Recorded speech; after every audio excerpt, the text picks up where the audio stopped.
할렐루야. 오늘은 우리가 넉넉히 이기느니라 라는 제목으로 하나님의 말씀을 대언하도록 하겠습니다. 역사 기록에 의하면 로마 당시 교회는 3세기에 걸쳐서, 그러니까 그건 300년이죠. 300년에 걸쳐서 네로 황제, 트리잔 황제, 하드리안 황제, 발레리안 황제, 디오클리안 황제 등 총 7명의 황제들로부터 대표적인 박해를 받았다고 합니다만, 많은 박해의 시간이 있었지만 대표적으로 이 7명에 의해서 300년 동안 다른 시대하고는 비교할 수 없을 정도의 박해를 받았다고 합니다만, 그 이유는 여러 가지가 있었습니다. 성만찬을 다른 사람의 피를 먹는 것으로 오해를 해서 식인종이라고 해서 그런 잘못된 소문으로 인한 것도 있었지만, 그러나 가장 중요한 이유는 무엇인가 하니 바로 로마 황제를 신으로 섬기지 않는다는 것 때문이었습니다. 로마는 로마 황제가 신이었습니다. 애굽에서는 바로가 신의 아들이었습니다. 똑같이 로마도 로마 황제가 신이었습니다. 그런데 우리는 하나님만을 유일하신 창조주로 섬기지 않습니까? 그런 교인들에게 로마 황제가 신이니 절하라, 그를 숭배하라 라고 이야기하니 우상 숭배라고 해서 그게 호응하지 않자 교인들을 핍박하기 시작했던 것입니다. 그래서 그 핍박의 내용을 보면 여러분들이 잘 아시는 네로 황제, 우리 한번 볼까요? 아시죠? 이렇게 생겼습니다. 이 사람은 노예에서 황제까지 갔던 대표적인 인물인데요, 입지적인 인물인데, 이 로마 황제 때는 로마에 불을 내고는 그 죄를 기독교인들에게 덮어 씌워서 많은 기독교인들이 십자가에 못 박혀 죽임을 당하거나 사자의 먹이가 되기도 하였고, 또 디오클리안이라는 황제 때는요, 그의 처인 프리스카와 딸인 발레리아가 기독교인임에도 불구하고 그는 4가지 칙령을 방패하여 교회를 핍박하였다고 하는데, 그 칙령의 내용은 이런 것이었습니다. 첫 번째는 기독교인들에게는 로마 시민권을 박탈하라라고 황제가 명령을 하였다는 것입니다. 로마 시민임에도 기독교를 믿으면 그 사람의 로마 시민권을 박탈해서 심지어 하층 계층뿐만 아니라 노예로까지 전락할 수 있다는 것입니다. 하루아침에 로마의 상류층에서 하류층으로, 아니 노예로 전락하는, 예수님 믿는 것 때문에 그런 핍박을 당했다는 거예요. 두 번째로는 치안대와 군인들을 앞세워서 로마 안에 있는 모든 교회들을 불태우게 했다는 것입니다. 그리고 세 번째는 모든 성경책도 다 거두어들여서 불태워버렸고요. 마지막 네 번째는 성직자와 교회의 직분자들을 다 체포하게 했는데, 지금으로 치면 저와 여러분 중에 장로님, 권사님, 집사님들을 다 체포했다는 것입니다. 그리고는 로마 황제를 신으로 모시고 그 앞에 절을 하라고 했을 때 절을 하지 않으면, 신사 참배하지 않으면 어떻게 했느냐? 그의 불복한 죄로 엄청난 형벌을 가했는데요. 그래서 박해가 끝났을 때는 심지어 교회의 지도자 또 직분자라고 하면서 몸에 채찍 자국이 없거나 고문의 흔적이 없으면 그 사람의 신앙을 의심할 정도였으며, 교인들 가운데는 많은 사람들이 고문의 후유증으로 지체 장애자들이 되기도 하였다는 것입니다. 그것이 로마 교회의 모습이었다는 거예요. 이 자리에 이렇게 예배드린다고 앉으면 대부분이 어떻게 했다는 겁니까? 고문의 흔적과 채찍을 맞고 고문과 심지어 팔과 다리가 병신이 되어서 앉아있는 분들이 많이 있었다는 것입니다. 대부분이었다는 거예요. 그게 로마 교회였다는 거예요. 이런 엄청난 핍박을 당했던 것이 바로 로마 교인인데, 그런데 오늘 본문 말씀에 보면 이런 일들을 당하고 있는 로마 교인들에게 사도 바울은 편지를 하면서 이렇게 말씀을 하십니다. 우리 한번 같이 읽어보실까요? 35절로 37절 말씀 같이 읽겠습니다. 시작. 누가 우리를 그리스도의 사랑에서 끊으리요? 환난이나 공고나 박해나 기근이나 적신이나 위험이나 칼이랴.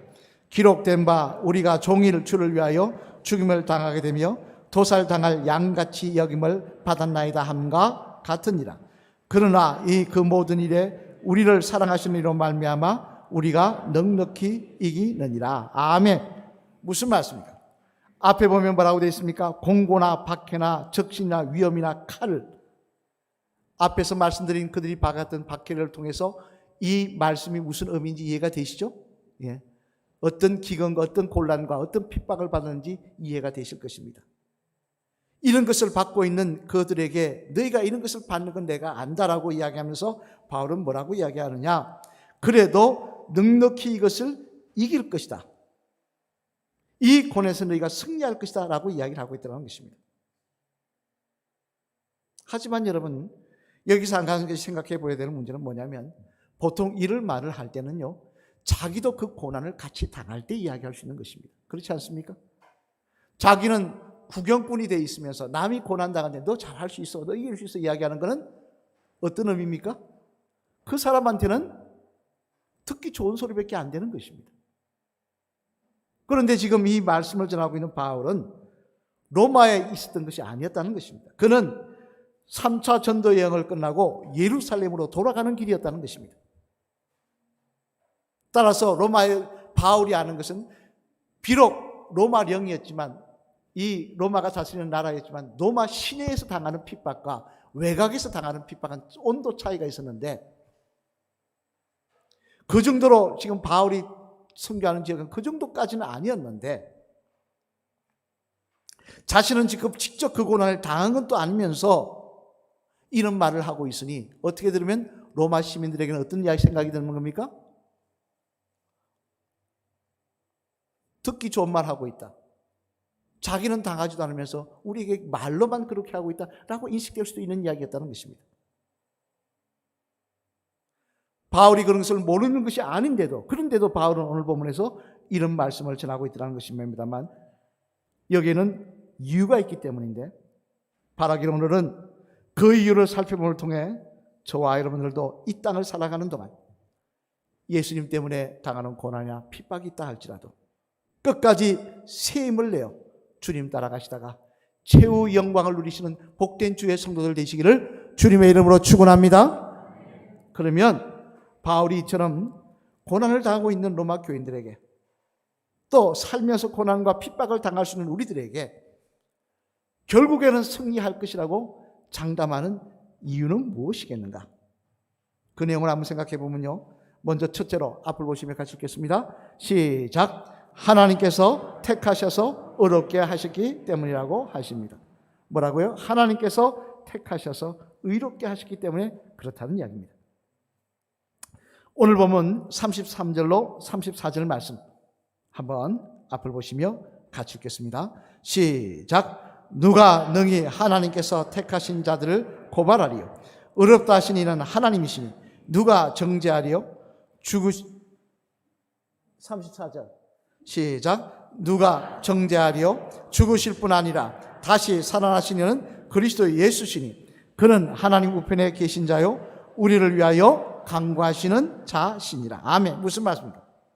이는 한마디로 말해 이런 말씀입니다. 하나님께서 의로운 자들을 도우시고 함께 하시기 때문에 하나님의 도우심으로 말미암아 승리하게 될 것이라는 것입니다. 사실 여러분, 성경에 보면 분명히 말씀하십니다. 하나님은 의인을 도우신다고 말합니다. 그래서 의로운 사람이었던 에녹과 함께 하셨고, 또 온 땅에 홍수가 창궐할 때, 지금처럼 비가 어마어마하게 그냥 주야로 쏟아질 때에도 노아와 함께 하셔서 그의 가족을 도우시는 은혜를 허락하셨던 것입니다만, 그렇다면 문제가 들고 되는 것은 뭐냐? 이 말씀을 듣고 있는 로마 교인들은 그러면 과연 의인인가 하는 것입니다. 또 이 말씀을 듣고 있는 우리들도 과연 의인인가 하는 사실이 우리들의 문제더라는 것입니다. 의인을 도우신다고 말씀하고 있는데, 그러면 우리가 의인이 되어야 그 도움을 받는 거 아니겠습니까? 전에 시골에서 목회를 할 때 부인 되시는 분은 집사님이시고, 머리가 하얀 집사님이시고, 남편분은 교회를 안 나오시고 한 번씩 술만 먹으면 저를 찾아오셔서 이런저런 이야기를 하시던 분이셨는데, 그분이 하루는 저보고 이렇게 말씀하신 적이 있습니다. 목사님은요, 우리들하고 달라서 거룩하게 사실 것입니다만 우리는 달라요. 그러시더라고요. 여러분, 제가 뭐라고 대답했겠습니까? 제가 이렇게 대답했습니다. 잘 몰라서 하시는 말씀입니다. 제가 얼마나 죄인인데요. 얼마나 하나님을 많이 실망시켜드리고 하나님이 인내하심에도 불구하고 제가 얼마나 참 후회스러운 삶을 살았는데요. 돌아보면 후회밖에 없는 게 제 인생입니다. 여러분, 솔직히 저와 여러분 가운데 우리의 의를 하나님 앞에 내놓으며 나는 의인이라고 말할 사람이 누가 있겠습니까? 심지어 우리가 잘 아는 위대한 종교개혁가인 마틴 루터 목사님만 해도 그렇습니다. 마틴 루터 목사님 뭐라고 이야기하고 있느냐? 자신이 종교개혁을 할 때 그를 힘들게 한 건 우리가 알기는 카톨릭 천주교회가 그를 핍박해서 힘들었다 생각하고 있지만 마틴 루터 목사님은 다릅니다. 카톨릭 천주교회가 자기를 핍박한 것도 있었지만 그러나 정작 자기를 더 힘들게 하는 싸움은 따로 있다고 이야기합니다. 그 싸움은 뭐냐? 자기 마음속에 찾아오는 마귀와의 영적 전쟁이었다는 것입니다. 마귀는 끊임없이 자기가 종교개혁을 생각할 때마다 나타나서 이렇게 말하더라는 것입니다. 너는 죄인이다. 죄인이 어떻게 종교개혁을 할 수 있단 말이냐? 너같이 더러운 사람이 어떻게 하나님의 거룩한 일을 할 수 있다는 말이냐? 너나 잘해라 라고 이야기를 하더라는 것입니다. 이 마귀의 소리를 들을 때마다 마틴 루터 목사님은 스스로 내가 어떻게 이 일을 감당할 수 있나, 내 같은 죄인이 어떻게 이 거룩한 일을 감당할 수 있나 하면서 자절을 하였다고 합니다만 우리도 마찬가지 아니겠습니까? 내가 나 자신을 잘 아는데, 내가 어떤 사람인지, 내가 어떻게 인생을 살아오는지를 잘 아는데, 내가 어떤 생각을 하며 살 때가 있다는 것을 아는데 내가 어떻게 하나님 앞에 의인이라고 나를 도와달라고 말할 수가 있겠습니까? 이것이 우리의 딜레마입니다만, 하지만 오늘 본문에 보면 사도 바울은 놀라운 말씀을 통하여 우리에게 위로하십니다. 우리에게 소망을 주십니다. 그 말씀이 33절 말씀입니다. 우리 한번 같이 읽어보실까요? 앞을 보시며 시작. 누가 능히 하나님께서 택하신 자들을 고발하리요? 의롭다 하신 이는 하나님이시니. 아멘. 무슨 말씀입니까? 놀라운 말씀입니다. 여기에 보면 우리를 의인이라고 불러주신 분은 내가 아니라 하나님이라는 것입니다. 내가 나 자신을 의인이라고 인정한 것이 아니라 내가 바르게 살았기 때문에 하나님의 도우심을 받아야 될 만한 인생이라고 주장하는 것이 아니라 하나님이 나를 의인이라고 부르시고 나를 도우시겠다고 약속하시겠다는 것입니다. 여러분, 당장 아브라함만 해도 그렇지 않습니까? 아브라함이 믿음의 조상이 될 만한 그릇이었습니까? 그가 정말 이스라엘의 축복에 예수 그리스도가 그 아브라함의 후손 중에 나올 만한 그릇이었느냐는 이야기입니다. 아니라는 겁니다. 그는 75세가 될 때까지 우상 만들어 팔던 사람이에요. 돌 하루만 같은 거 만들어서 팔면서 생업을 이어나갔던 사람이 아브라함이에요. 그것도 75세까지. 그런데 하나님께서 그를 부르셔서 의롭게 하시고 믿음의 사람으로 부르셔서 의롭게 하시고 그와 동행하시는 은혜를 허락해 주시다는 것입니다. 그를 민족의 조상으로 하나님의 축복의 근원으로 삼아 세우시다는 것입니다. 따라서 여러분, 저와 여러분들도 우리가 허물이 있다 할지라도 예수 그리스도를 이 땅에 보내주시고 예수 그리스도를 믿고 그분을 믿는 믿음으로 우리를 의롭다고 칭하여 주시는 하나님의 은혜 가운데서는 안에서는 은혜에 대해서 누구도 그것을 부인할 수 없으며 그것이 없다고 이야기할 수 없는 것입니다. 따라서 저와 여러분들도 부족하고 허물 많지만 예수 그리스도를 믿는 믿음을 통하여 십자가의 은총을 통하여 저와 여러분들도 하나님께서 어렵다 불러주시고 우리와 동행하시는 은혜를 허락하여 주실 줄로 믿습니다. 시편 5편 12절 말씀에 보면요, 다윗은 이렇게 고백합니다. 우리 한번 시편 5편 12절 말씀 같이 한번 읽어보실까요? 시작. 여호와여, 주는 의인에게 복을 주시고 방패로함같이 은혜로 그를 호위하시리이다. 아멘. 무슨 말이냐? 의인에게 복을 주시고 방패로함같이 은혜로 그를 보호하신다는 것입니다. 하나님은 의인과 동행하시겠다는 것입니다. 또 베드로 사도도 베드로전서 3장 12절 말씀에서 이렇게 말씀하십니다. 우리 한번 같이 읽어보실까요? 시작. 주의 눈은 의인을 향하시고 그의 귀는 의인을 간구에 기울이시되 주의 얼굴을 악행하는 자들을 대하시느니라. 하였느니라. 아멘. 무슨 말? 하나님의 눈과 귀는 항상 의인을 향하여 있으시며 그들의 간구에 귀 기울이신다는 것인데, 바로 저와 여러분들의 간구와 저와 여러분들의 호소에 하나님은 함께 하시겠다는 것입니다. 마지막으로 한 말씀만 더 보겠습니다. 시편 34편 17절 말씀. 우리 한 가지 읽어보실까요? 시작. 의인의 부르짖음에 여호와께서 들으시고 그들의 모든 환난에서 건지셨도다. 아멘. 하나님께서 그들의 기도를 들으시고 결국엔 그들을 건지시며 그들을 승리케 하여 주시겠다는 것입니다. 여러분, 우리를 어렵다 하시고 십자가의 사랑으로 어렵다 하시고 우리와 동행하시는 분은 바로 하나님이십니다. 그 근거는 나에게 있는 것이 아니라 하나님께 있습니다. 따라서 오늘도 우리가 예수 그리스도의 십자가를 붙들고 있는 한, 믿고 있는 한 하나님은 저와 여러분의 삶 속에 함께 하실 줄로 믿습니다.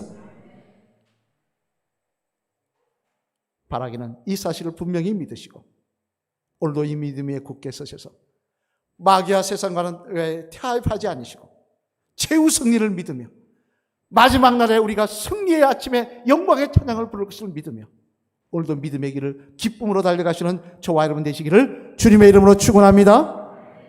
둘째로 또 하나 우리가 승리하는 비결에 대해서 뭐라고 이야기하고 있냐, 바울은. 같이 한번 읽겠습니다. 시작.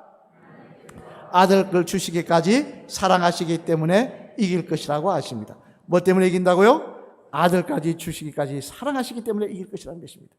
오늘 보면 32절 말씀 한번 같이 읽겠습니다. 32절 말씀 시작. 자기 아들을 아끼지 아니하시고 우리 모든 사람을 내주시니가 어찌 그 아들과 함께 모든 것을 우리에게 주시지 아니하겠느냐. 아멘. 무슨 말씀입니까? 하나님께서는 당신의 가장 소중하게 생각하시는 아들 예수 그리스도를 우리를 위해서 십자가에 내어 주셨다는 것입니다.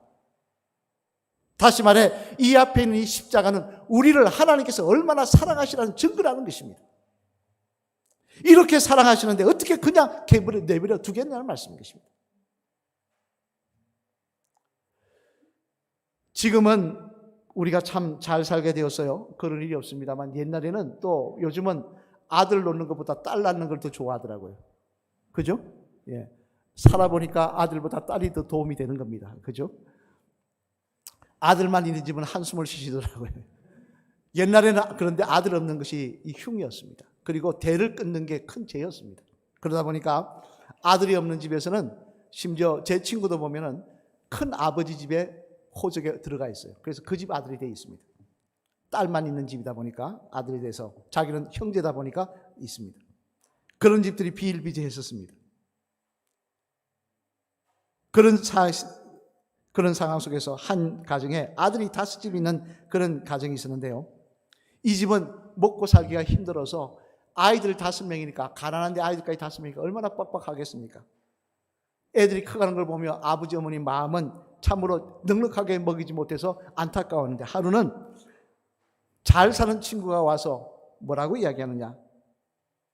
야, 너 아들 5명이지 않느냐? 나는 딸만 셋이니까 너 그 아들 하나만 좀 주라.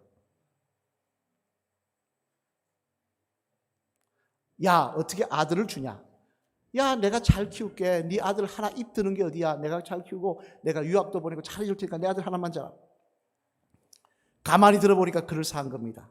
집에 와서 부인을 앉혀놓고 이야기했다는 겁니다. 여보, 아들 한 놈만 좀 보내면 어떨까? 그러면 우리가 입도 줄고 조금 4명을 잘 키우고 그 녀석은 또 가서 잘 먹고 거기서 잘 해줄 테니까 그렇게 낫지 않겠냐 하니까 부인이 펄쩍 뜁니다. 안 된다고. 그래도 내가 친구하고 약속한 게 있는데 여보 이게 좋은 방법 아닐까? 그렇게 생각을 하고는 자고 있는 5명의 아이들 졸졸이 누워있는 아이들 한 명 얼굴을 봤다는 것입니다. 누구를 줄 것인가? 첫째를 보니까 이놈은 대를 이어야 될 장남이니까 안 되겠다는 것입니다. 대를 이어야 되니까 안 된다. 둘째를 보니까 이놈이 5놈 중에 제일 똑똑해요. 똑똑한 놈 주면 안 되죠. 우리 집에서 가문을 세워야 되니까 이놈은 안 되겠다. 셋째를 보니까 이놈이 자기를 제일 닮았더래요. 이거 안 되는 겁니다. 나를 제일 닮은 아들을 어떻게 줘? 넷째를 보니까 이놈이 심심한 병약해서 아픕니다. 감기 치료하고 마음 아프고 야, 줄 때 좀 좋은 녀석을 줘야지 비실비실한 주놓으면 주놓고도 욕먹는다. 어떻게 병약한 아들을 주느냐. 주고 나서 또 마음이 아리아리해서 내가 어떻게 주겠냐. 안 되겠다. 넷째는 안 되겠다. 그래서 안 되겠다 했다. 마지막 이제 5살 난 막내 아들을 가만히 바라보니까 어떤 생각이 들겠습니까? 이 귀여운 막내를 어떻게 주냐. 이 귀여운 막내를 내가 어떻게 주냐. 이 생각을 하며 고민을 하고 있는데 문득 마음속에 이런 생각이 들더라는 겁니다. 아니, 나는 아들이 5인데도 불구하고 한 명도 남을 줄 수가 없어서 고민인데 하나님은 어떻게 외아들이신 예수님을 우리를 위해 십자가에 내어놓으실 수가 있었을까? 나는 아들이 5인데도 불구하고 한 명도 남을 줄 수가 없어서 고민인데 하나님은 어떻게 외아들이신 예수님을 나를 위해서 십자가에 내어놓을 수 있었을까? 여러분, 우리는 우리를 향한 하나님의 사랑을 바로 알아야 합니다. 허물 많고 어리석은 저와 여러분을 하나님이 얼마나 사랑하시는지를 바로 알아야 합니다. 유명한 삼강학자인 데이비드 시먼즈는요, 그의 글에서 이런 이야기를 했습니다.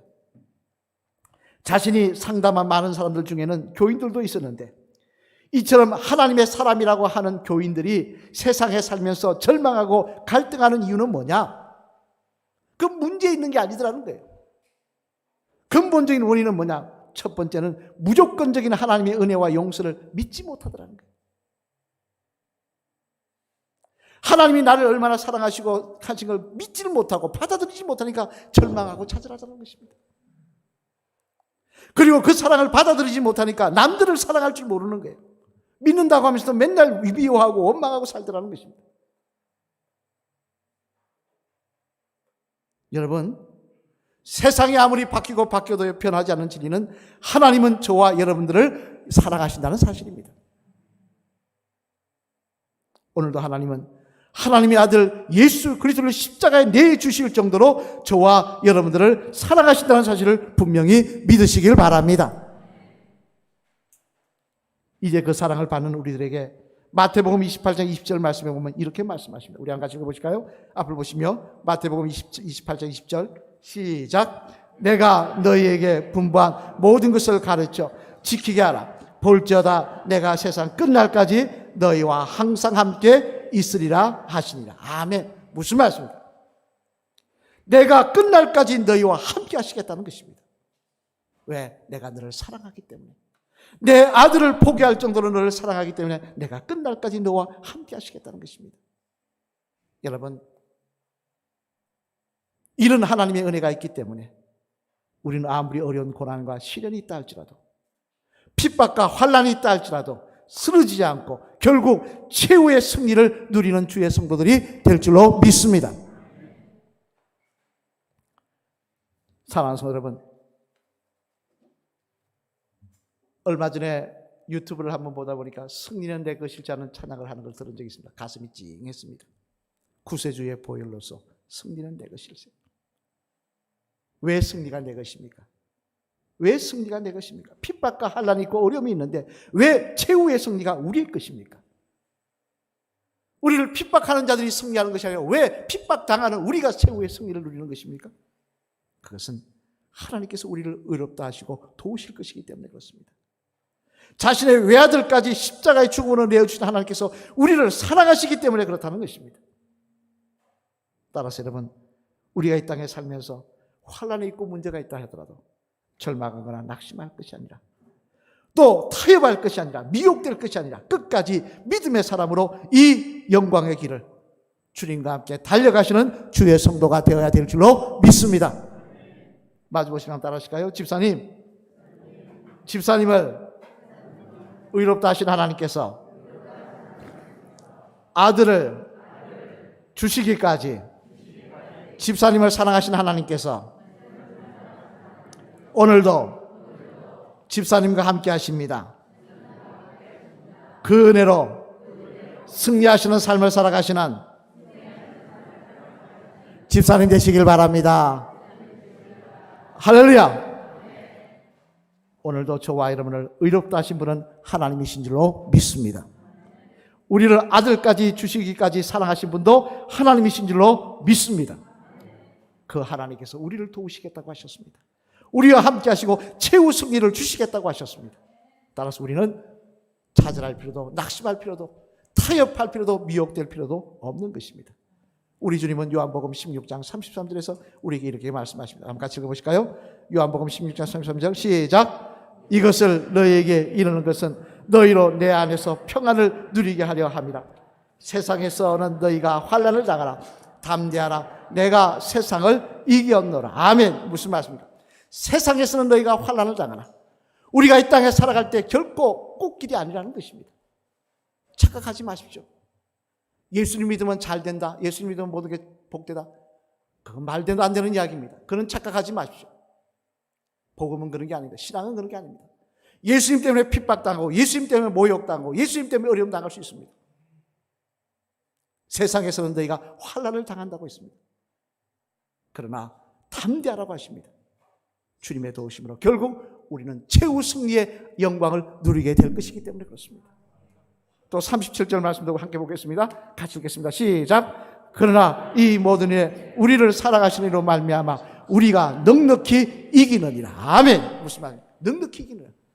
내가 영적으로도 문제 생각적으로도 이길 것이고 또 앞으로 하나님께서 이기게 하실 것이며 영원한 최후 승리를 주심으로 말미암아 간증하게 하시며 찬양하게 하실 것이라는 것입니다. 바라기는 의롭다 하신 분도 하나님이시오. 우리를 먼저 사랑하신 분도 하나님이십니다. 내가 아닙니다. 하나님이십니다. 하나님이 도우시겠다고 약속하십니다. 이 은혜가 우리와 함께 하심을 기억하시고 이 문제 많은 세상에서 고난과 핍박이 있는 세상에서 예수님 믿는 것 때문에 모욕당하고 어려움을 당하는 세상 속에서 타협하거나 미혹되지 않고 끝까지 이 믿음의 길을, 이 영광의 길을 기쁨으로 달려가시는 저와 여러분 되시기를 주님의 이름으로 간절히 축원을 드립니다.